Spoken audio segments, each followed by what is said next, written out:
Alors, amis de la BD, bonjour. Aujourd'hui, on peut dire qu'on a l'immense chance, vraiment l'immense, de rencontrer le dessinateur de Lucky Luke. Bonjour HD. Salut Pal, tu vas bien? Ça va bien, super.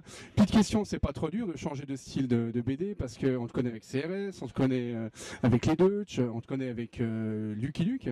Comment est-ce que tu jongles avec tous ces styles de graphisme? Il y a un mois de battement chaque fois. Et pendant un mois, je refais mes gammes. C'est-à-dire, je repars sur, on va dire comme les sportifs, les fondamentaux. C'est-à-dire qu'en fait, je recrobarde, je rechange ma main. Et puis après, c'est la technique d'ancrage qui fait beaucoup quand même. D'un côté, c'est de la plume, donc c'est assez nerveux. C'est plutôt pour CRS ou pour les damnés de la route. Et puis le pinceau. Ça donne une nervosité, mais plus de fluidité et un côté peut-être un peu plus semi-réaliste à Lucky Luke. Et puis voilà. Mais bon, chaque fois, c'est quand même une bonne partie de sueur, hein. Donc, dans le premier tome que tu as repris, donc La Belle Province, c'est plutôt une aventure de Lucky Luke. Dans le nouveau, justement, La Corde au cou, c'est plutôt une aventure des Dalton, on peut dire comme ça? Disons que bon, je vais quand même apporter une petite précision. Il y avait eu un petit album que j'avais fait entre temps qui s'appelait Le Cuisinier Français, qui était vraiment un Lucky Luke, Lucky Luke. C'est vrai que on peut penser que dans La Belle Province, c'est Lucky Luke qui est le point central. Et puis les personnages qui sont autour, la famille Bombardier, ma cabane, etc. Dans la corde au cou, c'est vrai que les Dalton sont assez prépondérants puisque toute l'aventure tourne autour. Mais aussi bizarre que ça puisse paraître, je pense que Lucky Luke est beaucoup plus actif dans celui-là, dans la corde au cou, parce qu'il intervient énormément et c'est vrai que c'est beaucoup plus aventureux. C'est plus proche de l'état d'esprit Goscinny. Sur cet album, on a vraiment voulu réaliser un album très gros goscinnien, c'est-à-dire beaucoup plus proche des Dalton dans Cavale, de toutes les séries de Dalton, d'albums de Dalton où en fait on a l'impression qu'ils sont, bon c'est vrai d'une certaine façon les héros, mais en fait Lucky Luke est tout le temps là. Et dans la corde au cou, c'est vraiment ça. En fait, comme d'habitude, c'est un alibi. Bon, là, le lecteur va le découvrir. Hein. Une pendaison. Bon, il se rassure, ça se passe au début, donc ils se doutent bien qu'ils sont pas pendus, sinon on aurait fini l'album à la 4e page.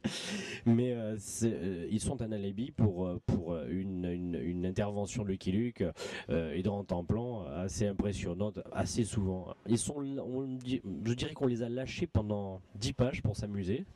Là, pendant 10 pages, c'est vrai, on les a lâchés. Et après, le Lucky Luke revient et remet de l'ordre. Et là, ça bouge vraiment bien. Mais c'est vrai que bon, cette histoire de mariage est la base après toute une série d'aventures, mais là, il faut pas le divulguer, hein, sinon t'es mort. Est-ce que tu as eu quelques difficultés à dessiner cet album? Est-ce qu'il y a eu des trucs que tu as eu de la peine à dessiner? Disons, comme tout album de Lucky Luke, c'est jamais facile, de par le fait que Maurice avait un talent immense et il avait une facilité à faire certaines choses. Et moi, je veux bien reconnaître qu'à tout moment, j'apprends.